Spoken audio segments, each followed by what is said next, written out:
But I think people will be really surprised and interested about what his relationship to Elizabeth is, and they have a very complicated relationship. It has elements of light and elements of darkness in it. We wanted a character that represented the sky in the same way that Big Daddy represented the ocean. You look at the sort of the mouth and the tube, looks sort of like a pilot's mast. He's got these, the leather and the bird-like head. We really had to make him feel like he belonged in the sky, like he owned Columbia, but he's also part of Columbia.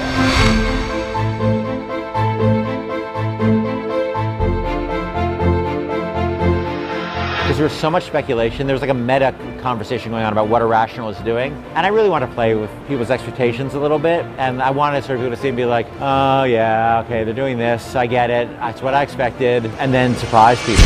And so it was sort of a little meta joke. We had, a little fun we had with our audience. But it also, I think, set up the visual thematic change as well. All these, these murky blues and purples and greens, going to, when you get knocked out that window, to the bright light blues and yellows and reds of Columbia.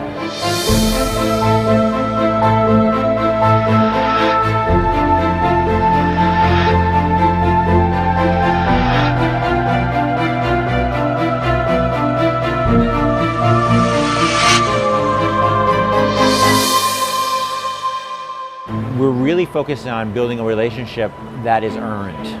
People being thrown into a crucible is one of those things together. People sacrificing for each other. Those are the things that I think start building relationships very quickly between people. And honestly, Liz and Booker are going to go through a really shitty time together. More importantly, in the same way that in BioShock 1, I didn't want to have Atlas betray the character as much as I wanted to betray the gamer.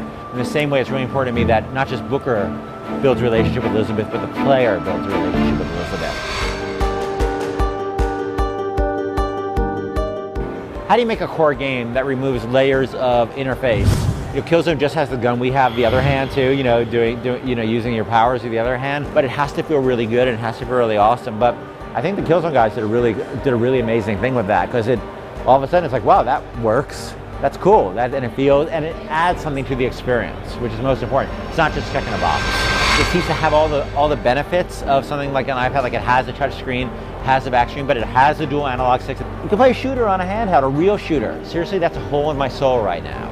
I have no portable device to really play a shooter on. It doesn't really work great on the DS. It doesn't really work great on the iPhone and the iPad.